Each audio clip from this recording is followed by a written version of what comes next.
Hello my dear students. तो आज के इस वीडियो में हम लोग पढ़ने वाले हैं उसने कहा था अध्याय का सारा ऑब्जेक्टिव प्रश्न। जितना भी ऑब्जेक्टिव प्रश्न है वो सारा का सारा हम लोग एक वीडियो शूट में पढ़ेंगे और कोशिश करेंगे कि खूब बेहतरीन ढंग से जो है वो एक्सप्लेन करें ताकि आपको एकदम बेहतरीन ढंग से वीडियो देखते ही याद हो जाए। आज के इस वीडियो में हम चर्चा करेंगे सारे ऑब्जेक्टिव प्रश्नों की। वे सारे ऑब्जेक्टिव प्रश्न जो एग्जाम में आ सकते हैं, वे सारे ऑब्जेक्टिव प्रश्न जो एग्जाम में आने वाले हैं, वे सारे ऑब्जेक्टिव प्रश्न जो वो सारे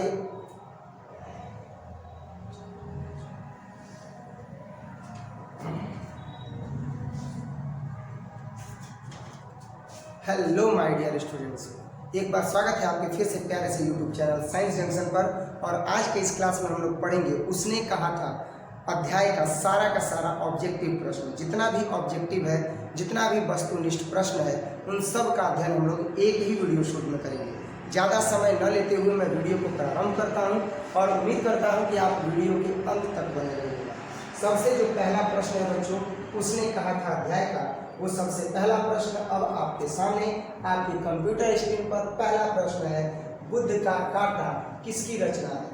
तो बुद्ध का कांटा जो रचना है वह बालकृष्ण भट्ट की रचना नहीं। बुद्ध का कांटा जो रचना है वो जयप्रकाश नारायण की रचना नहीं। बुद्ध का कांटा जो है वो नामवर सिंह की भी रचना नहीं है। तो बुद्ध का कांटा किसकी रचना है बच्चों? तो चंद्रधर शर्मा गुलेरी जी की रचना है। अगला प्रश्न है बच्चों आपके सामने आपके कंप्यूटर स्क्रीन पर, और वो है चंद्रधर शर्मा गुलेरी किस सदी के प्रमुख लेखक थे? मतलब किस सदी के ये प्रमुख लेखक थे ये बताना है। तो ये जब हम पढ़ रहे थे कवि परिचय तो वहाँ बताए थे कि चंद्रधर शर्मा गुलेरी जी 20वीं सदी के प्रमुख लेखक थे। इसके आगे के अगले प्रश्नों को देखा जाएगा। आप इस सीक्वेंस को ना देखें बल्कि आप इसे देखें, है ना। तो अब जो है वो हम लोग देखेंगे इसके आगे का प्रश्न जो अभी कंप्यूटर स्क्रीन पर है। उसने कहा था कहानी का नायक कौन है या कहानी के नायक है? तो कहानी का नायक जो है वो वजीरा सिंह नहीं है, हजारा सिंह नहीं है, ना ही बोधा सिंह है, बल्कि कहानी का नायक लहना सिंह है। क्योंकि लहना सिंह के चरित्र के इर्द गिर्द ये सारी घटनाएं जो है वो घटित होती रहती है। तो इस कहानी का जो मुख्य किरदार है, जो मुख्य नायक है बच्चों, वो है लहना सिंह। क्लियर है? उम्मीद करता हूँ आपको खूब बेहतरीन ढंग से ये समझ में आ रहा होगा। अगला जो प्रश्न है वो है उसने कहा था किस प्रकार की कहानी है? उसने कहा था किस प्रकार की कहानी है। आज फिर आवाज़ जो है वो बैठ गया है, फिर भी उम्मीद करता हूँ कि आपको जो है वो आवाज़ एकदम क्लियर सुनाई दे रहा होगा। देखते हैं कल तक आवाज़ कितनी बैठ जाती है। बड़ा ही सामान्य ढंग से बोलते हैं लेकिन फिर भी जो आवाज़ है वो बैठ जाती है। ऐसा नहीं कि चिल्ला करके पढ़ाते हैं। आप तो देखते भी हो क्लास में बहुत सामान्य ढंग से, लेकिन होता क्या है कि टॉपिक को एक्सप्लेन करते करते धीरे धीरे ही एक्सप्लेन करते हैं। लगातार 8 घंटे 9 घंटे पढ़ाना जो है वो बड़ा ही मतलब संघर्षपूर्ण स्थिति पैदा कर देता है और नतीजा आपके सामने है, गला बैठ जाता है। खैर जो भी हो, आपकी पढ़ाई में व्यवधान उत्पन्न नहीं होने देंगे। क्लासेस चलते रहेंगे। अभी रात के जो है वो बज रहे हैं 8:30 और रात के बज रहे हैं 8। रात के बज रहे हैं 8 और अभी आपका वीडियो शूट हो रहा है। 8:30 बजे तक जो है ये वीडियो शूट हो जाना चाहिए, बल्कि उससे पहले ही हो जाना चाहिए। कुछ ही क्षण में हम लोग जो है इस पूरे टॉपिक को एक्सप्लेन करते हुए कंप्लीट कर देंगे। तो उसने कहा था किस प्रकार की कहानी है? उसने कहा था किस प्रकार की कहानी है। तो कहानी के प्रकार को अगर देखा जाए तो यहाँ लहना सिंह के चरित्र को जो है वो नायक के रूप में प्रदर्शित किया गया है। इसलिए यह जो कहानी है वह चरित्र प्रधान कहानी है बच्चों। इसलिए इसका आंसर हो जाएगा ए, चरित्र प्रधान। अगला प्रश्न है उसने कहा था कहानी में किस शहर का चित्रण है? उसने कहा था कहानी में किस शहर का चित्रण है? तो लुधियाना का चित्रण नहीं है, ना ही लखनऊ का है, ना ही जयपुर का, बल्कि कहाँ का है? अमृतसर का है। क्योंकि कहानी की शुरुआत अमृतसर के बाजार से होती है, जहाँ पर लहना सिंह एक 8 वर्ष की लड़की से मिलता है और उससे पूछता है कि क्या तेरी कुड़माई हो गई है, क्या तेरी मंगनी, क्या तेरी सगाई हो गई है। अब यहाँ पर हम देखते हैं कि इसका आंसर हो जाएगा ए। आप लोग इसका स्क्रीनशॉट ले सकते हो, या अगर आपको जो नए विद्यार्थी हैं या जो पुराने विद्यार्थी हैं इसका नोट्स चाहिए तो आप टेलीग्राम ग्रुप में जब जाइएगा तो आपको इसी वीडियो के साथ, इसी वीडियो के जस्ट नीचे जो मैसेज किया गया है वो इसी का ऑप्शन का PDF है। आप वहाँ से इसको प्रिंट करवा करके अपने पास रख सकते हो और उसे याद कर सकते हो। अगला प्रश्न देखेंगे बच्चों, स्क्रीनशॉट जो लेना चाहें ले भी सकते हैं। अगला प्रश्न है कि गुलेरी जी ने कुल कितनी कहानियाँ लिखी हैं? तो गुलेरी जी ने कुल जो है वो लगभग 3 कहानियाँ लिखी। गुलेरी जी ने कितनी कहानियां लिखी है बच्चों? चंद्रधर शर्मा गुलेरी जी ने लगभग 3 कहानियां लिखी हैं। तो लगभग 3 कहानियां लिखी हैं, तो यहाँ पर जो ऑप्शन है 3, यही ये क्या हो जाएगा? सही हो जाएगा। इसके आगे अगला प्रश्न है बच्चों कि लहना सिंह के गांव का क्या नाम है? तो लहना सिंह के गांव का क्या नाम है? मांझे। क्या नाम है? मांझे। तो लहना सिंह के गांव का नाम मांझे जहाँ है उसको सही करेंगे। और लहना सिंह किस पद पर था? तो लहना सिंह सामान्य सिपाही था सेना में, और वह जमादार के पद पर था। तो इसका उत्तर हो जाएगा जमादार के पद पर। अगला प्रश्न है बच्चों, फिर से आपके कंप्यूटर स्क्रीन पर आपके सामने कि निम्न में से कौन सी रचना गुलेरी जी की नहीं है? तो गुलेरी जी की रचना जो है वो सुखमय जीवन है। उसने कहा था बुद्ध का काटा है, एक ही है जो गुलेरी जी की रचना नहीं है, और उसका नाम है हारे को हरिनाम। क्या नाम है बच्चों? हारे को हरिनाम। अब अगला प्रश्न है, उसने कहा था कहानी है। तो ये जो उसने कहा था कहानी है, यह युद्ध भूमि की पृष्ठभूमि तैयार करके लिखी गई कहानी, युद्ध भूमि में दिखाए गए शौर्य और पराक्रम की वीरता को व्याख्या करने वाले के रूप में यह कहानी है। लेकिन वास्तव में इस कहानी का जो आधार है वो वचन पर प्राण पखेरु बलिदान स्वरूप कर देने की कहानी है, जहां सूबेदारिन के वचन मांगने पर कि तुम मेरे बोधा सिंह और सूबेदार हजारा सिंह की रक्षा करोगे, वहाँ पर जो लहना सिंह होता है वो अपने प्राणों की आहुति दे देता है, युद्ध करता है, लेकिन जहन में ये बात याद रखता है कि उसे सूबेदारिन से जो वादा किया है उसने उसे पूरा करना है। बोधा सिंह और हजारा सिंह को सुरक्षित उनके घर पहुंचाना है, और प्राणों की आहुति दे करके अपने वचन की गरिमा को रखने के लिए वह क्या करता है? उन लोगों को सुरक्षित पहुंचाता है। और यहाँ पर अगर देखें तो वचन पर आधारित कोई भी ऑप्शन नहीं है। उसने कहा था कहानी है, तो कौन सी कहानी है? युद्ध की कहानी है ना, दिव्य प्रेम की कहानी है ना, प्रेम पर बलिदान होने की कहानी है ना। अब कोई ऑप्शन नहीं है, तो इनमें से क्या हो जाएगा? इनमें से कोई नहीं। अगर यही रहता वचन की गरिमा को रखने के लिए, वचन वात्सल्यता को रखने के लिए, प्राणों की आहुति देने पर आधारित कहानी है, तो ये हम लोग ऑप्शन सही कर देते हैं। अगला प्रश्न है अगला प्रश्न है कि लहना सिंह की मृत्यु किसकी गोद में हुई? लहना सिंह की मृत्यु जो है वो वजीरा सिंह की गोद में हुई। जो भी नए विद्यार्थी हैं जो ये वीडियो देख रहे हैं, उनसे एक रिक्वेस्ट है कि अगर उनको ये वीडियो अच्छा लग रहा हो तो आप यूट्यूब के प्ले लिस्ट में अगर जाइएगा साइंस जंक्शन धीरज सर वाले चैनल के, तो आपको वहाँ पर जो है वो इसी चैप्टर का पूरा प्रश्नोत्तर मिलेगा, इसी चैप्टर का पूरा प्रश्नोत्तर मिलेगा। और अगर आप टेलीग्राम ग्रुप ज्वाइन कीजिएगा तो वहाँ पर भी आपको सारा का सारा वीडियो और सारा का सारा प्रश्नोत्तर मिलेगा। आप संपूर्ण तैयारी कर सकते हैं इस YouTube चैनल से जुड़ करके। तो YouTube चैनल से जुड़े रहिएगा और मन लगा करके अध्ययन करते रहिएगा, मन लगा करके अध्ययन करते रहिएगा, और सफलता आपके कदम चुनेगी, इस बात की गारंटी हम देते हैं।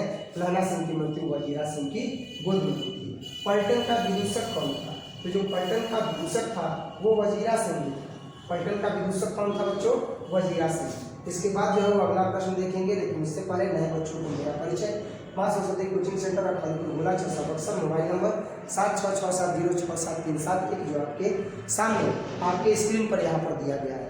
स्मार्ट बोर्ड पर आपके इस स्क्रीन पर दिया गया है। जो भी बच्चे ऑफलाइन क्लासेस करना चाहते हैं या 12th क्लास के स्टूडेंट्स जो क्लास से सेटिस्फाइड हैं, जो क्लास से संतुष्ट हैं, वो अपने जो भी छोटे छोटे जूनियर जो भाई लोग हैं उनको आप बता सकते हो जो 10th क्लास में है कि 11th और 12th क्लास में परिपूर्ण रूप से तैयारी करने के लिए वो ऑफलाइन माँ सरस्वती कोचिंग सेंटर में आकर के और एडमिशन करवा सकते हैं, पढ़ सकते हैं। साथ ही साथ जो अन्य विद्यार्थी हैं जो ऑफलाइन क्लास करना चाहते हैं 12th क्लास के, उनके लिए भी जो है वो बेस्ट टाइमिंग हिंदी का जो है वो 2 से 3 है। 2 बजे से 3 बजे के बेस्ट टाइमिंग में आकर के आप क्लास कर सकते हो। अगला प्रश्न आपके सामने है बच्चों, आपके कंप्यूटर स्क्रीन पर, दैट मीन्स आपके स्मार्ट बोर्ड पर, कि सूबेदार हजारा सिंह के लड़के का क्या नाम था? तो सूबेदार हजारा सिंह कौन था? तो सूबेदार हजारा सिंह जो था वो सूबेदारनी का पति था, और उसके पुत्र का नाम जो था वो बोधा सिंह था। तो इसका जवाब हो जाएगा बोधा सिंह। भारतीय सिपाहियों का किसके साथ संघर्ष हुआ था? तो भारतीय सिपाहियों का संघर्ष जर्मन सैनिकों के साथ हुआ था, जहां लहना सिंह कहता है कि इस बंकर में पड़े पड़े और मेरी जो आते हैं या मेरी जो भुजाएं हैं वह सिकुड़ रही हैं, इससे अच्छा होता कि युद्ध करने का मौका मिलता, साथ साथ जर्मनों को मार करके आता, और तब जो है वो मत्था टेकता मैं। और इस तरह से पता चलता है कि जर्मन सैनिकों के साथ जो है वो लहना सिंह युद्ध करने की इच्छा को व्यक्त करता है? तो इसका जवाब हो जाएगा डी। जर्मन लप्टन को किसने मार गिराया? लहना सिंह ने मार गिराया था। इसका जवाब होगा सी। अगला प्रश्न है बच्चों कि सुखमय जीवन किसकी रचना है? अगला प्रश्न है सुखमय जीवन किसकी रचना है? तो जो सुखमय जीवन है बच्चों वो रचना है चंद्रधर शर्मा गुलेरी जी की। चंद्रधर शर्मा गुलेरी जी की बड़ी ही सुंदर रचना जो है वो सुखमय जीवन है। इसके बाद अगला प्रश्न है कि उसने कहा था कहानी कब प्रकाशित हुई? 1915 ईस्वी में प्रथम विश्व युद्ध की पृष्ठभूमि पर यह कहानी लिखी गई है। प्रथम विश्व युद्ध के युद्ध भूमि पर ही जो है यहाँ पर लहना सिंह की मृत्यु हो जाती है युद्ध भूमि में, और 1915 ईस्वी में लिखी गई चंद्रधर शर्मा गुलेरी जी की यह कहानी प्रकाशित हो जाती है। कछुआ धर्म किसकी कीर्ति है? कछुआ धर्म जो है वो चंद्रधर शर्मा जी की कीर्ति है। इसके आगे बच्चों देखेंगे अगला प्रश्न है कि सिख राइफल्स के जमादार लहना सिंह का नंबर क्या था? 77। समाचार पत्र में बलिदान देने के परिणाम स्वरूप जो है वो ये छपता है कि नंबर 77 जो सैनिक है वह घावों से मर गया, और इससे पता चलता है कि लहना सिंह का जो नंबर है वो कितना है? 77 है। इसके आगे अगला जो प्रश्न है बच्चों वो आपके सामने है कि सरकार के सूबेदार को जमीन कहाँ दी गई है? लायलपुर में दी गई थी, जलालपुर में नहीं दी गई थी, संजलपुर में नहीं दी गई थी, ना ही अलावलपुर में दी गई थी। कहाँ दी गई थी? लायलपुर में दी गई थी बच्चों। गुलेरी जी का जन्म कहाँ हुआ था? तो गुलेरी जी का जो जन्म है वो राजस्थान जयपुर में हुआ था। ये इसका जवाब है बच्चों। अगला जो है वो प्रश्न है कि पुरानी हिंदी रचना है, तो पुरानी हिंदी रचना किसकी रचना है? तो पुरानी हिंदी रचना जो है वो चंद्रधर शर्मा गुलेरी जी की रचना है। इसके आगे अगला प्रश्न है कि कौन सा निबंध गुलेरी रचित नहीं है? अर्थात गुलेरी जी के द्वारा जो है वो कौन सा ऐसा निबंध है जो रचित नहीं है? तो जवाब है मजदूरी और प्रेम, क्योंकि देवानंद प्रिय जो है वो गुलेरी जी की रचना है। पुरानी हिंदी जो है वो गुलेरी जी की जो है वो रचना है। आप देख रहे हो ना, पुरानी हिंदी रचना है किसकी? चंद्रधर शर्मा गुलेरी की। पुरानी हिंदी किसकी रचना है? चंद्रधर शर्मा गुलेरी जी की रचना है। और मोरसी मोहित उठाव जो है वो गुलेरी जी की रचना है। तो कौन सी ऐसी रचना है जो गुलेरी जी की नहीं है? तो गुलेरी जी की रचना मजदूरी और प्रेम जो है वो नहीं। इसके आगे अगला प्रश्न देखेंगे बच्चों। उम्मीद करते हैं आपको खूब बेहतरीन ढंग से समझ में आ रहा होगा ये सारा का सारा ऑप्शन। अगर आपको ये वीडियो अच्छा लग रहा हो तो वीडियो को लाइक कीजिएगा और चैनल को शेयर कीजिएगा अपने दोस्तों के साथ, और सब्सक्राइब करके बेल आइकन जरूर दबाइएगा। अगला प्रश्न हम लोग देखेंगे, कहीं से कोई भी प्रश्न पूछ लेते हैं ना, दिक्कत क्या है, पूछ लेते हैं कि उसने कहा था जो कहानी है वह किस वर्ष की रचना है?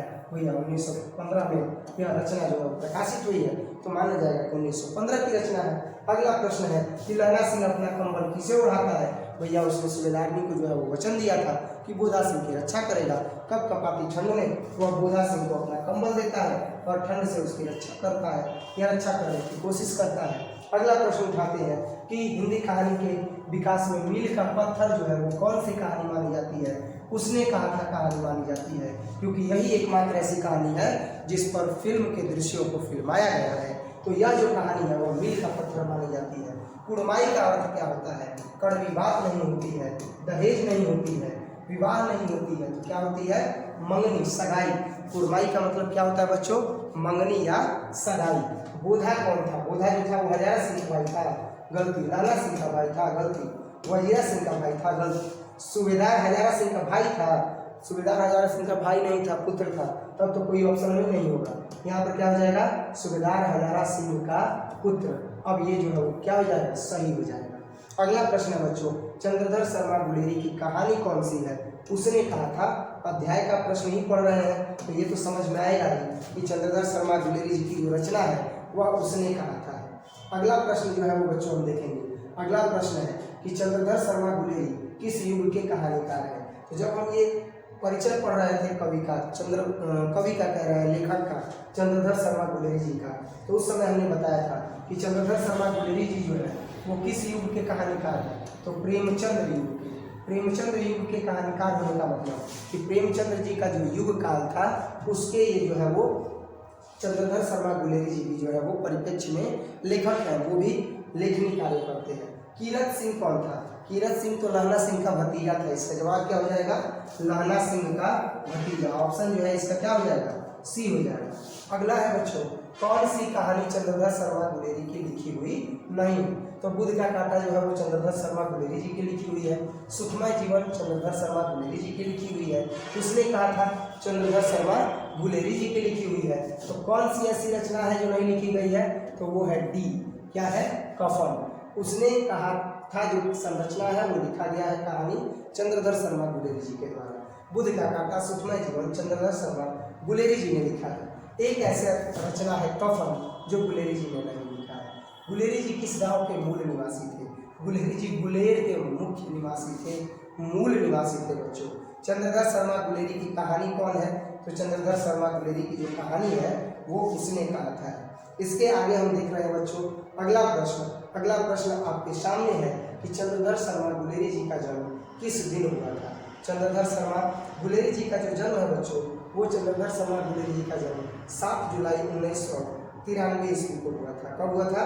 7 जुलाई 1993 ईस्वी को, 1983 ईस्वी को बच्चों, 7 जुलाई 1983 ईस्वी को जो है वो चंद्रधर शर्मा गुलेरी जी का जन्म हुआ था। गद्य काल का या गद्य का विकास किस काल में हुआ? तो भक्ति काल में गद्य का जो है वो विकास नहीं हुआ, आदि काल में जो है वो गद्य का विकास नहीं हुआ, रीति काल में गद्य का विकास नहीं हुआ, बल्कि गद्य का विकास कब हुआ बच्चों? आधुनिक काल में। तो इसका आंसर क्या हो जाएगा? इसका आंसर हो जाएगा आधुनिक काल। अगला प्रश्न है कि उसने कहा था कहानी कितने भागों में बटी हुई है? 5 भागों में बटी हुई है बच्चों।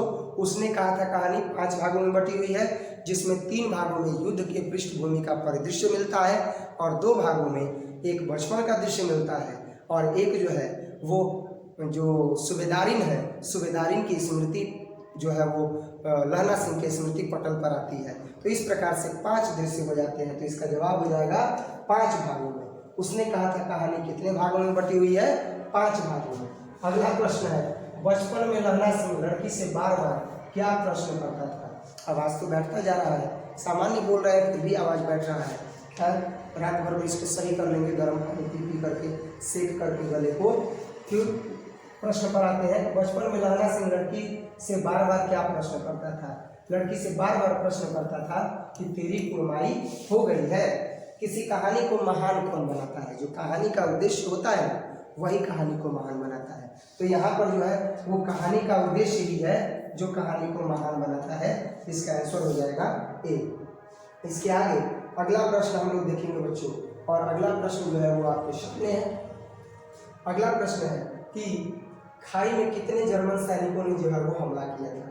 तो खाई में जो है वो जर्मन सैनिक 70 छुपे हुए थे। 70 जर्मन सैनिकों ने जो है वो खाई में छिप करके और हमला करने का प्लान किया था। लड़का और लड़की पहली बार कहाँ मिले थे? तो दुकान पर मिले थे, बाजार में दुकान पर लड़का और लड़की लहना सिंह और जो सूबेदारिन है जो बचपन में थी वो लोग मिले हुए थे। उस समय सूबेदारिन की उम्र जो है वो 8 बरस और लहना की जो उम्र है वो 12 बरस थी। चंद्रधर शर्मा गुलेरी की कहानी कौन सी है? उसने कहा था लहना सिंह ने मृत्यु को गले क्यों लगाया? देश की रक्षा के लिए, हजारा सिंह के कहने पर, ना घर वालों के लिए, ना सूबेदारिन की बात को रखने के लिए जो है वो क्या करता है? सूबेदारिन की बात को रखने के लिए लहना सिंह जो है वह मृत्यु को गले लगा देता है। देश की रक्षा करते हुए गोली तो खाता है, दुश्मनों से तो लड़ता है, लेकिन उसके जीने की इच्छा नहीं है। वह सूबेदारिन की बात रखता है, वह सूबेदारिन की बात रखता है और हजारा सिंह और बोधा सिंह को भेज देता है इलाज के लिए और अपने वहीं पर रहता है और अपने स्मृतियों में खो जाता है और अंत में मृत्यु को प्राप्त हो जाता है। तो सूबेदारिन की बात रखने के लिए वह मृत्यु को गले लगा लेता है। लप्टन साहब जो है वो सूबेदार को कितने आदमी खंदक में छोड़कर जाने को कहा?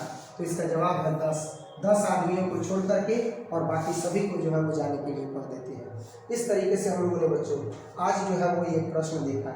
इसके आगे भी जो है वो हम प्रश्न देखेंगे। लास्ट प्रश्न इस अध्याय का ऑप्शन, और वो लास्ट प्रश्न ये है, अंतिम प्रश्न ये है बच्चों कि लहना सिंह लप्टन साहब के साथ किस जिले में शिकार करने गया था?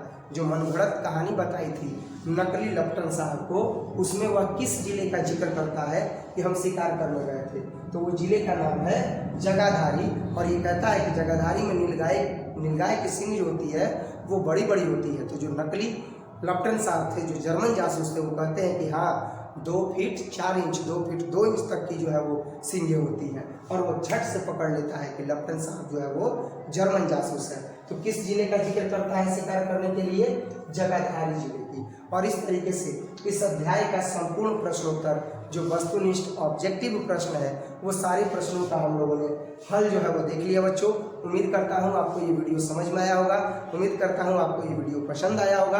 आप इसी तरह की वीडियो को देखने के लिए चैनल को जरूर सब्सक्राइब करें, वीडियो को लाइक करें और बेल आइकन को दबाना ना भूलें, क्योंकि बेल आइकन अगर आप नहीं दबाइएगा तो आपको नोटिफिकेशन नहीं मिलेगा नए वीडियो का। नए वीडियोज़ को देखते रहना है तो बेल आइकन को दबाइए, चैनल को सब्सक्राइब कीजिए, अपने दोस्तों के साथ शेयर कीजिए। मिलते हैं अगले वीडियो में, तब तक के लिए जय हिंद।